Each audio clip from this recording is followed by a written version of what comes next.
৫ লাখ টাকায় যাকে কিনতে চেয়েছিল সার্কাস দল, ৩ ফুট উচ্চতার সেই গণেশ এখন এমবিবিএস ডাক্তার। স্ট্রেচারের উচ্চতার চেয়েও ডাক্তারের উচ্চতা কম। রোগীর পরিজনদের সেই দ্বিধা সংশয়কে পাত্তা না দিয়েই নিজের ঘরে ঢুকলেন গণেশ। বিস্তারিত থাকছে ডেস্ক রিপোর্টে।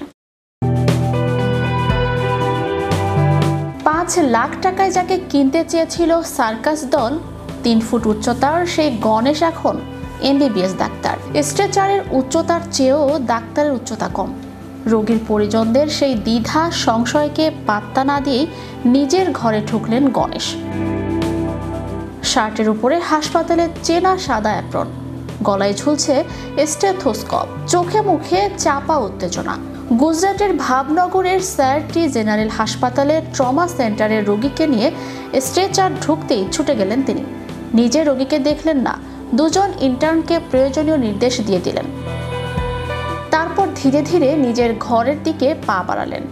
ততক্ষণে অবশ্য রোগীর পরিজনদের মধ্যে চোখ চাওয়াচাওয়ি শুরু হয়ে গিয়েছে।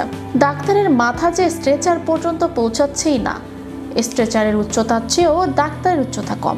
রোগীর পরিজনদের এই দ্বিধা ও সংশয়কে পাত্তা না দিয়েই নিজের ঘরে ঢুকলেন গণেশ। বয়স 25, উচ্চতা 3 ফুট এবং নামের পাশে এমবিবিএস।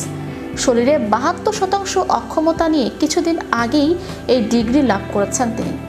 নিরক্ষর কৃষক বাবার স্বপ্ন সফল করেছেন। ভাবনগরের গোর্খী গ্রামে দরিদ্র পরিবারের জন্ম গণেশের। বাবা মায়ের অষ্টম সন্তান, প্রথম পুত্র। শুরু থেকেই তাকে নিয়ে অনেক স্বপ্ন দেখে ফেলেছিল পরিবার। কিন্তু জন্ম থেকে গণেশ বামন। গ্রোথ হরমোনের অভাবে চলাফেরাতেও সমস্যা হতো বিস্তর।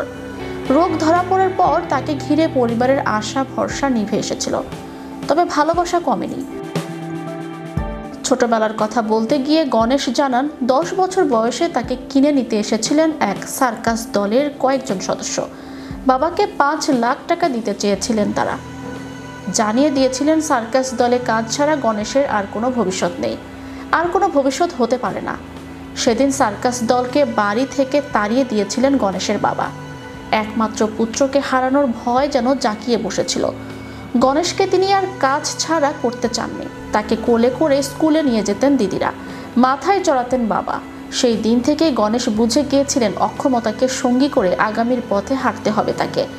উচ্চতা বাড়বে না, কিন্তু তাকে বড় হতে হবে। আকাশ ছোঁয়ার স্বপ্নও কি দেখে ফেলেছিলেন সেই দিনই? গণেশ বলেন, চলার পথে অনেকেরই কাঁধ আমার দরকার হবে। বুঝে নিয়েছিলাম সেই ছোটবেলাতেই। অনেকে আমাকে সাহায্য করেছেন, সেটা ছাড়া এই পর্যন্ত আমি পৌঁছাতেই পারতাম না। চ্যানেল ইউরোপ বিনোদন ডেস্ক।